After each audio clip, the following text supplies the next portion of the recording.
प्रिय विद्यार्थियों नमस्कार। एजुकेशन स्कूल परिवार में आपका स्वागत है। हम दिल्ली पुलिस कांस्टेबल के प्रीवियस पेपर सोल्व कर रहे थे। 3 दिसंबर 2020 मॉर्निंग शिफ्ट के 8 क्वेश्चन सोल्व कर लिए थे। क्वेश्चन नंबर 9, दो संख्याएं x और y संख्या z का क्रमशः 18% और 30% है। संख्या y संख्या x की कितनी प्रतिशत है? निकटतम पूर्णांक मान में शुद्ध बताना भाई। ठीक है, तो देखो तीन संख्याएं हैं x, y और z। दो संख्याएं x और y संख्या z का क्रमशः, तो z को मान लेंगे हम 100। z का क्रमशः 18% और 30% है। इसका 18% निकालेंगे तो x हो जाएगा 18 और y हो जाएगी, इसका 30% निकालेंगे तो 30। फिर पूछा है संख्या y, इसकी बात कर रहा भाई। संख्या y संख्या x की कितने प्रतिशत है?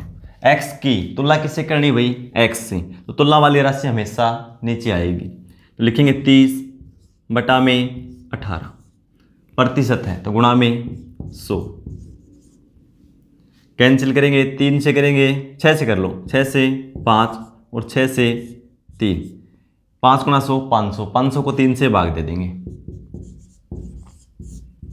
कितना का देखो, एक बार में बचेगा 2, 3 छक्के 18 बचेगा 2, 3 छक्के 18 चलता रहेगा ऐसे ही, 0.6 से चलता रहेगा। ठीक है, क्या पूछा? निकटतम पूर्णांक में। तो किसके निकटतम है? देखो भाई 0.5 से ज़्यादा हो जाता है तो क्या होगा? अगली संख्या, इस संख्या को एक बढ़ा देंगे, क्योंकि 0.5 से ज़्यादा हो गया तो एक अंक बढ़ा देंगे, यानी 167%। ठीक है, ऑप्शन सी। क्वेश्चन नंबर 10, 17 गेंदों को 840 रुपये में बेचने पर 5 गेंदों के लागत मूल्य के बराबर हानि होती है। एक गेंद का लागत मूल्य क्या है भाई? कितने रुपए है? तो देखो 17 गेंद बेचने पर कितने गेंद हैं? 17 गेंदों का एसपी सेलिंग प्राइस, 17 गेंद बेची हैं, तो इसका मतलब क्या भाई? 17 गेंद उसके पास थी, 17 खरीदी भी तो थी। ठीक है, तभी तो उसके पास 17 है। 17 बेचते हैं तो क्या होता है? देखो 5 गेंदों के लागत मूल्य के बराबर हानि होती है, यानी 5 गेंदों के लागत मूल्य के बराबर हानि होती है, यानी 5 सीपी के बराबर हानि होती है। यदि मैं इसमें 5 सीपी जोड़ दूं, अब क्या हो गए? दोनों बराबर हो गए। बराबर कैसे हुए भाई? 17 गेंदों को हमने बेचा तो क्या हुआ? 5 गेंदों के लागत मूल्य के बराबर हानि हुई, तो 5 गेंदों के लागत मूल्य मैंने इसमें जोड़ दिया 5 सीपी, तो अब क्या है? दोनों ये बराबर है। ठीक है, अब सीपी एक तरफ कर लो, एसपी एक तरफ कर लो। इधर क्या हो जाएगा? 17 एसपी बराबर 5 सीपी प्लस है, उस साइड जाएगा तो ये माइनस का, 5 घटा दें क्या बचेगा? 12 सीपी। इसका मतलब क्या हुआ कि 17 गेंदों का एसपी 12 गेंदों के सीपी के बराबर है। 17 गेंदों का एसपी क्या दे रखा है? 17 गेंदों को 840 रुपये में बेचने पर, यानी 17 गेंदों को 840 में बेचा है, तो 12 गेंदों का सीपी कितना हो जाएगा? 840, दोनों बराबर है। भैया 840 में तो बेचा है, तो 12 गेंदों का लागत मूल्य भी क्या होगा? 840। तो एक गेंद का निकालना है तो 12 से भाग दे दो, 12 7 84 0। एक गेंद का लागत मूल्य कितना होगा? 70 रुपये। Option B. क्वेश्चन नंबर 11, 3 साझेदार ए, बी और सी 2,21,000 रुपये को आपस में इस प्रकार बांटते हैं कि यदि ए, बी और सी को प्राप्त धनराशि में से क्रमशः 2,000, 3,000 और 4,000 रुपये निकाल दिए जाएं, तो जो धनराशि वे प्राप्त करेंगे वह 11:18:24 के अनुपात में होगी। बी ने कितनी धनराशि प्राप्त की? में 3 व्यक्ति हैं, ए, बी और सी। कितनी धनराशि बांटी जाती है? 2,21,000 रुपये। फिर क्या बताया भाई? तीनों के हिस्सों में से कम कर दें। कितना कम? एक के हिस्से से 2,000 कम कर दें, इसके हिस्से से 3,000 और इसके हिस्से से 4,000 कम कर दें। फिर रेशियो क्या हो जाता है उनका? 11:18:24। ये कम करने के बाद है, तो कुल धनराशि तो ये है। कम कितनी कर दी टोटल? देखो 2,000 और 3 5,000 और 4 9,000 रुपये। भाई तीनों को मिलाकर 9,000 रुपये निकाल लिए, तो 9,000 इसी में से कम कर दूं, 9,000 कम कर देंगे, 2,21,000 में से क्या बचेगा? 2,12,000 रुपये। रियल में बांटे तो ये गए हैं, क्योंकि ये तो कम कर दिए, और ये किस अनुपात में है, 11, 18 और 24। कुल योग कितना है, 2,12,000। तीनों का योग कर देंगे अनुपात का, 11 और 18 29, 29 को 24 और जोड़ देंगे कितना हो जाएगा, 53। 53 अनुपात की वैल्यू ये है। एक अनुपात की वैल्यू निकालेंगे, 53 से भाग दे दो, ठीक है भाई, इससे कैंसिल करना पड़ेगा 53 से, क्योंकि प्राइम नंबर है ये। तो 4 बार में देखो, 4 3 12, 20 और 1 21, 4 बार में कैंसिल हो जाएगा, कितना आएगा, 4000। एक अनुपात की वैल्यू पूछा क्या है, बी ने कितनी धनराशि प्राप्त की, तो बी ने रेशियो में कितनी, 18 और एक अनुपात की वैल्यू 4000, तो कितनी हो जाएगी, इसको 4000 से गुणा कर दो, 18 गुणा 4, 72,000 रुपये प्राप्त की। कब की, 3,000 रुपये कम करने के बाद। ये तो क्या बोल रखा है, यदि कम कर दें तो, कम किया नहीं, कम कर दें तो बता रखा है। तो रियल में प्राप्त कितनी की, 72,000 ये और 3,000 ये जोड़ देंगे, तो कितना हो जाएगा, 75,000 रुपये बी ने प्राप्त की। ठीक है, ऑप्शन ए। क्वेश्चन नंबर 12, दो संख्याओं का लघुत्तम समावर्त 252 और महत्तम समावर्तक 12 है। यदि संख्याओं के बीच अंतर 48 है तो उन संख्याओं का योगफल क्या होगा। दोनों संख्याओं का योगफल पूछा भाई। तो सबसे पहले हमें संख्या निकालनी होगी, तो देखो कैसे निकालेंगे। दो संख्याओं का लघुत्तम समावर्त यानी एलसीएम दे रखा भाई, कितना है, 252, और महत्तम समावर्तक यानी एचसीएफ दे रखा है 12। ठीक है, संख्याएं मान लेंगे हम, संख्याएं, ठीक है भाई, इसके तो मल्टीपल में मिलेंगी, यानी 12x और दूसरी मान लेंगे 12y। ठीक है, संख्याएं मान ली हमने 12x और 12y, क्योंकि इसके मल्टीपल में मिलेंगी। ठीक है, तो देखो अब संख्या ये है, इनका हम एलसीएम निकालें, 12x और 12y। तो क्या करेंगे, 12 दोनों में कॉमन है तो 12 ले लेंगे। अब क्या बच गया, यहाँ से x और यहाँ से y। एलसीएम ये आ गया दोनों संख्याओं का, और रियल में एलसीएम है क्या, 252, तो दोनों बराबर हैं।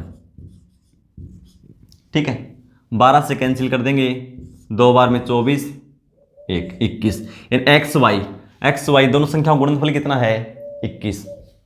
तो इसके फैक्टर बनाओ, क्या क्या बन सकते हैं, 1 और 21 और 3 और 7। ठीक है, क्या बता रहा है, दोनों संख्याओं के बीच 48 का अंतर होना चाहिए। 48 का अंतर क्या कब होगा भी, देखो मल्टीपल किससे होना ही है, 12 से गुणा करना हमें, 1 का मान 12 है, 48 कब होगा, 4 से भाई। 48 को 12 से भाग दे दो, कितना आएगा, 4। यानी दोनों संख्याओं का अंतर 4 होना चाहिए भाई, एक्स वाई का अंतर कितना होगा, 4। तो ये हो जाएगा। ठीक है, क्या पूछा है, संख्याओं का योगफल क्या होगा। तो योगफल देखो, 12 गुणा 3 और 12 गुणा 7 करके जोड़ दो, या यूँ कर दो, 3 और 7 10, 12 को 10 से गुणा कर दो, कितना हो जाएगा, 120। ठीक है, चाहो तो ऐसे भी निकाल दो, एक ही बात है, 12 गुणा 3, एक्स का मान 3 ले लो, 12 3 36, ये 7, 12 7 84, जोड़ेंगे तो 120। लेकिन सिंपल है, 7 और 3 10 ही तो है, गुणा दोनों को 12 से ही करना है, तो 12 गुणा 10 120, ऑप्शन ए। क्वेश्चन नंबर 13, एक कक्षा के दो बैच ए और बी हैं। बैच ए में 44 छात्र और बैच बी में 56 छात्र हैं। यदि बैच ए का औसत भार 43 किलोग्राम और बैच बी का औसत भार 39 किलोग्राम है, तो पूरी कक्षा का औसत भार किलोग्राम में क्या होगा। भाई कक्षा में दो बैच हैं, ए और बी। बैच ए में 44 छात्र हैं और बैच बी में 56 छात्र हैं। दोनों को जोड़ दो, कुल कितने हो जाएंगे क्लास में, कुल छात्र कितने हो जाएंगे, जोड़ेंगे दोनों को, 100 छात्र हैं टोटल भी। ठीक है, फिर बैच ए का औसत 43 किलोग्राम, इसका औसत कितना है 43 किलोग्राम, 43 से गुणा कर दो, प्लस बैच बी का औसत 39 किलोग्राम, इसको 39 से गुणा कर दो, योग आ जाएगा ना कुल, बैच बी का कुल योग आ जाएगा छात्रों का, ए का कुल योग आ जाएगा। टोटल का निकालना है, टोटल का मान लिया हमने x। अब कैंसिल होता तो कैंसिल कर दो, तीनों में करना पड़ेगा एक साथ। तो देखो 4 से कैंसिल हो जाएगा 25, ये 4 से 11, ये 4 से 14। अब ये 5 से हो सकता है, 5 से ये नहीं होंगे। अब इनकी गुणा कर दो, तो देखो गुणा करेंगे तो इधर क्या आएगा 25x और इधर 43 को 11 से गुणा करेंगे तो कितना हो जाएगा, 11 3 33, 3 44 और 3 47, 473 प्लस 39 और 14 की गुणा कर दो। देखो 40 के करीब है, 40 से गुणा कर लो इसको। 40 को 4 से करेंगे, 40 को 14 से करेंगे, 14 चौके 56, 560। 560 में से 14 घटा दो, 546। आसान हो जाएगी गुणा। बाकी आपकी इच्छा है 14 से कर लो तो यही आएगा मान। ठीक है, दोनों को जोड़ेंगे तो देखो 6 और 3 9, 11 1 9 और 1 10, 25 एक्स की वैल्यू हमें निकालनी है। एक्स की वैल्यू क्योंकि 100 का हमने एक्स मान रखा ना, इसे भाग दे दो। 25 के 100 बचेगा 1, 19 भागने जाएगा 0, 0 उतारेंगे 190, 7 बार में 175 बचेगा 15, फिर 0 150, 25 छक्के 150, 40.76 किलोग्राम। ठीक है, 40.76 kilogram, option B. Question number 14, ब्याज की गणना वार्षिक चक्रवृद्धि के आधार पर किए जाने पर किसी निश्चित धनराशि पर 2/3 वर्षों के लिए 15% वार्षिक की दर से चक्रवृद्धि ब्याज 9,095 रुपये है तो मूलधन कितना था। भाई ब्याज दे रखा है 2/3 वर्ष का, रेट है 15%, चक्रवृद्धि ब्याज बता रखा है तो मूलधन निकालना है हमें। तो देखो सबसे पहले दर देखो, रेट क्या है 15%, इसको भिन्न में बदलेंगे तो 15/100, 5 से कैंसिल कर देंगे 3/20, 3/20 ब्याज होता भी हर साल, 20 के ऊपर 3 ब्याज हर साल मिलेगा, इतना चक्रवृद्धि है। ठीक है, तो देखो क्या करेंगे, मूलधन मान लेते हैं। समय कितना है 2/3 वर्ष, टाइम ये है 2 वर्ष तो कंप्लीट है, हमें तीसरे वर्ष का निकालना पड़ेगा। तो मूलधन ऐसी संख्या मानेंगे जो 20 से कटने में दिक्कत ना आए, 3 बार कट जाए 20 से, क्योंकि समय 3 वर्ष का निकालना पड़ेगा हमें ब्याज। ठीक है, तो क्या करेंगे, इसकी क्यूब मान लो, 2 वर्ष का है तो इसका स्क्वायर मान लो जो हर में है, 3 वर्ष का है तो इसकी क्यूब कर देंगे, कितना हो जाएगा इसका क्यूब, 20 की क्यूब 8000। इसे आसान हो जाता भाई, ये 3 वर्ष का ब्याज निकाल दो, कितना होगा 3/20, 3/20, 8000 का 3/20 करेंगे, 0 से 0 कैंसिल, 2 से करेंगे 400, 400 गुणा 3 1200। भी कैसे आया है, इसका 3/20 कर दिया मैंने 8000 का 1200 रुपये। पहले वर्ष में ये होगा साधारण ब्याज, दूसरे वर्ष में साधारण ब्याज ये, तीसरे वर्ष में साधारण ब्याज ये। लेकिन चक्रवृद्धि निकालना है तो क्या ब्याज के ऊपर ब्याज, तो इसका 3/20 निकालेंगे तो कितना आएगा, 0 0 60, 60 गुणा 3 180, यानी इसके ऊपर ब्याज लगेगा दूसरे वर्ष में 180, इस पे तीसरे वर्ष में भी लगेगा 180। ठीक है, फिर इसके ऊपर लगेगा दूसरे वर्ष के ब्याज के ऊपर तीसरे वर्ष में ब्याज, इस पे लगाएंगे 3/20 तो कितना हो जाएगा 180, फिर इस पे भी 3/20 लगेगा, कितना हो जाएगा, 9 बार में कैंसिल होती है 27। ठीक है, 3 वर्ष का ब्याज निकाल लिया हमने। ये पहले वर्ष का है, दूसरे वर्ष का, ये पूरे का तीसरे वर्ष का है, लेकिन तीसरे वर्ष पूरा ब्याज नहीं लगेगा क्योंकि 2/3 लगेगा, 2/3 वर्ष का ही, तो इसका 2/3 कर दो टोटल का, ये तीसरे वर्ष का ब्याज है। ठीक है, तो 1200 ये जोड़ देंगे, 360 और कितना हो जाएगा 360, 380, 387 और जोड़ दो इसमें, कितना हो जाएगा 1587 तीसरे वर्ष का ब्याज। लेकिन कितना लगेगा इसका, 2/3 वर्ष का लगेगा, ये पूरे वर्ष का, तो इसका 2/3 कर दो, 3 से कैंसिल कर देंगे, 3 5 15, 2 बार में 3 निम 27, 529 गुणा 2। ठीक है, 529 गुणा 2 कितना हो जाएगा, 529 को 2 से गुणा करेंगे 1058। भाई तीसरे वर्ष का ब्याज लगेगा 1058। ठीक है, क्योंकि कंप्लीट नहीं है वर्ष ये और जोड़ दो ब्याज, टोटल कितना हो जाएगा 1200 प्लस 1200 2400, 2580 और जोड़ दो इसमें, 8 3 5 और 1 6 3, 3638 रुपये ब्याज होगा। लेकिन ये क्या बोलता है ब्याज कितना है, 9095 रुपये। या देख लो कितने गुणा है इसका, या ऐसे कर लो भाई, ब्याज 3638 रुपये है तो मूलधन कितना है 8, ब्याज 1 रुपये है तो मूलधन 8000 बटा में 3638, और ब्याज 9095 रुपये है तो मूलधन तो गुणा में 9095।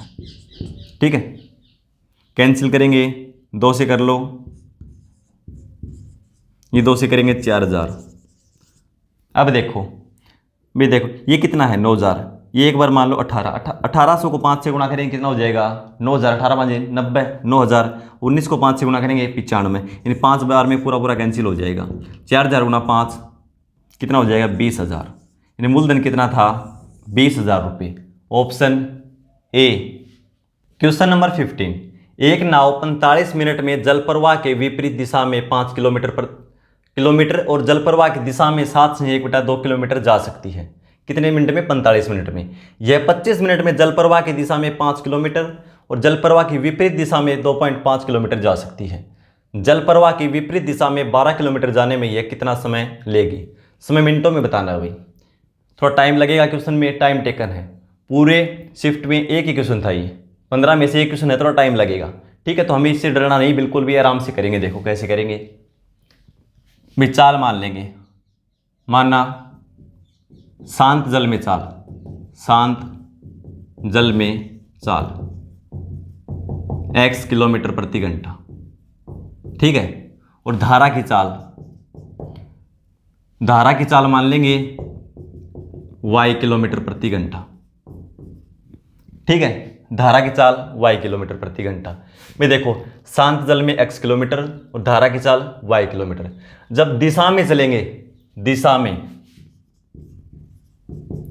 जिस दिशा में पानी बहता है उस दिशा में चलेंगे, दोनों चाल क्या होता है जुड़ जाती है, x प्लस वाई हो जाएगा, x प्लस वाई किलोमीटर प्रति घंटा। लिख लेना किलोमीटर प्रति घंटा ही, ठीक है। लेकिन विपरीत दिशा में जाएंगे, क्योंकि दिशा में चलते हैं तो पानी भी हमारा सहयोग करता है आगे बढ़ने में। लेकिन विपरीत दिशा में चलेंगे तो क्या होगा, जो हमारी शांत जल में चाल है उससे कम हो जाएगी, क्योंकि विपरीत दिशा में तैरते हैं तो टाइम ज़्यादा लगता है, हमें जोर भी आता है, ठीक है। तो इसलिए क्या होगा, चाल घट जाती है, x माइनस वाई किलोमीटर प्रति घंटा। अब 2 इक्वेशन बनेगी, आराम से सोल्व कर लेंगे इसको। देखो पहले में क्या बताया, 45 मिनट में जल प्रवाह के विपरीत दिशा में, यानी विपरीत दिशा में जाता है 5 किलोमीटर, विपरीत में जाता है 5 किलोमीटर, विपरीत में जाएगा तो चाल क्या हो जाएगी विपरीत में, x माइनस वाई, ठीक है। फिर और जल प्रवाह की दिशा में 7 से 1/2 किलोमीटर, 7 से 1/2, साधारण विधि में बदलेंगे तो 2 7 14 और 1 15/2 किलोमीटर, 15/2 किलोमीटर। किस दिशा में जाता है ये, जल प्रवाह की दिशा में जाएगा तो चाल x प्लस वाई। और दोनों में समय कितना लेता है, देखो ये क्या है दूरी, ये चाल, दूरी बटा चाल क्या आएगा समय, और दोनों का समय है कितना 45 मिनट। भाई देखो चाल किलोमीटर प्रति घंटा में है, दूरी किलोमीटर में है, तो समय भी हम घंटे में लेंगे 45 मिनट। 45 मिनट को क्या करेंगे 45/60, ठीक है। तो क्या हो जाएगा 15 से कैंसिल कर देंगे, 3/4 घंटे। इसको इक्वेशन 1 मान लो, ठीक है। दोबारा क्या बताता, देखो भाई ऑप्शन से नहीं होगा क्वेश्चन सोल्व, हमें ऐसे ही करना पड़ेगा। और एक ही क्वेश्चन है थोड़ा टाइम वाला, तो ये करना पड़ेगा। दूसरा क्या है, 25 मिनट में 5 किलोमीटर जल प्रवाह के विपरीत दिशा में, 25 मिनट में जल प्रवाह की दिशा में तो 5 किलोमीटर, दिशा में 5 किलोमीटर, दिशा वाला ये इसी के नीचे लिख लो 5 किलोमीटर। तो क्या चाल क्या हो जाएगी x प्लस वाई दिशा में, और विपरीत दिशा में 2.5 किलोमीटर, 2.5 किलोमीटर विपरीत दिशा में, तो चाल हो जाए x माइनस वाई। दूरी बटा चाल, ये भी दूरी बटा चाल जुड़ जाएंगे। कुल समय क्या दे रखा है 25 मिनट, मिनट के घंटे बनाएंगे 25/60, 5 से कैंसिल कर लेंगे 5/12, ये इक्वेशन 2 हो गई। अब देखो यहाँ से भी एक्स वाई का मान निकालना पड़ेगा, कैसे निकालेंगे, देखो x माइनस वाई ऊपर 5 है या 2.5 है, इसको 2 से गुणा कर लें तो ये आपस में कैंसिल हो जाएगा। फिर तो क्या करेंगे, इक्वेशन 2 को 2 से गुणा करके 1 में से घटाने पर, इक्वेशन 2 को 2 से गुणा करेंगे, समीकरण 2 को 2 से गुणा, फिर 2 को 1 में से घटा देंगे, 2 से गुणा करेंगे तो ये कितना हो जाएगा, 2.5 को 2 से गुणा करेंगे तो 5, ठीक है। ये कितना हो जाएगा 10, और इसको 2 से गुणा करेंगे तो क्या हो जाएगा भाई 10/12, 2 से पूरे को करना पड़ेगा ना, 2 से कैंसिल कर देंगे 6, यानी 5/6, ठीक है। तो यहाँ क्या लिख सकता हूँ 5/6, आपको मैंने बता दिया है, लिख लेना आप ये 5/6। आप अलग से बना लेना दोबारा, ठीक है। 5/6। आप घटाएंगे तो देखो, घटाएंगे क्या होगा, साइन पलट जाते हैं भाई। ये प्लस का है तो ये क्या हो जाएगा, पूरा माइनस का, ये भी माइनस का और ये भी माइनस का। देखो 5/x-y, ये प्लस का है और ये माइनस का, आपस में कैंसिल हो जाएंगे, ठीक है। क्योंकि मेन साइन क्या है, ये माइनस का, ये मेन प्लस का है, ठीक है। अब इसमें से ये घटा देंगे, ये प्लस का है, ये माइनस का है, घटाएंगे तो एलसीएम क्या आ जाएगा, 2 × x + y। एलसीएम ये आ जाएगा, इससे भाग देंगे क्या आएगा 1, तो ऊपर क्या आएगा 15, घटाना है तो माइनस, ये एलसीएम है। x + y से भाग देंगे क्या आएगा 2, तो 2 × 10 कितना हो जाएगा 20, और बटा में क्या है एलसीएम 2 × x + y,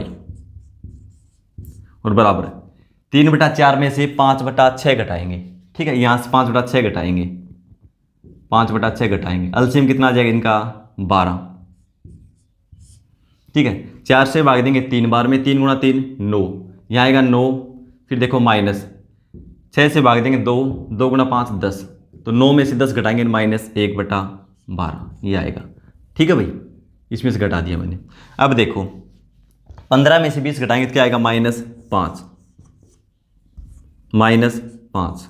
अब माइनस से माइनस कैंसिल हो जाएगा, ठीक है। 2 से कैंसिल करेंगे 6 बार में, 6 × 5 30। x + y की वैल्यू निकाल दी, कितनी आ गई 30।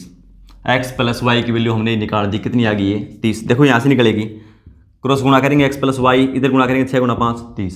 x + y की वैल्यू कितनी आ गई 30, ठीक है।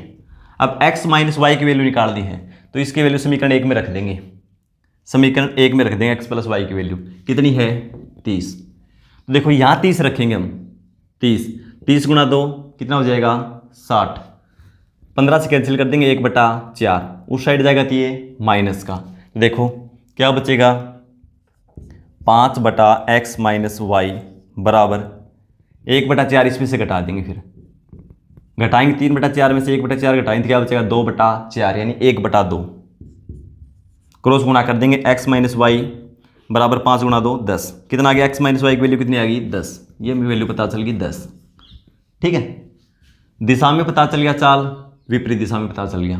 निकालना क्या है, जल प्रवाह की विपरीत दिशा में 12 किलोमीटर जाने में ये कितना समय लेगी विपरीत दिशा में। तो विपरीत दिशा में चाल क्या है 10 किलोमीटर प्रति घंटा, दूरी क्या है 12 किलोमीटर जाना है, तो दूरी बटा चाल 12/10, ठीक है। अब ये समय आएगा, किस में आएगा ये घंटे में, लेकिन क्या बता रखा है इसमें मिनट में, तो इसके मिनट बना दो गुणा में 60, 0 से 0 कैंसिल, 12 × 6 72 मिनट का समय लेगी भाई, ठीक है। 72 मिनट, ऑप्शन ए। इस शिफ्ट के हमने मैथ के क्वेश्चन सोल्व कर लिए हैं। मिलते हैं अगली क्लास में, धन्यवाद।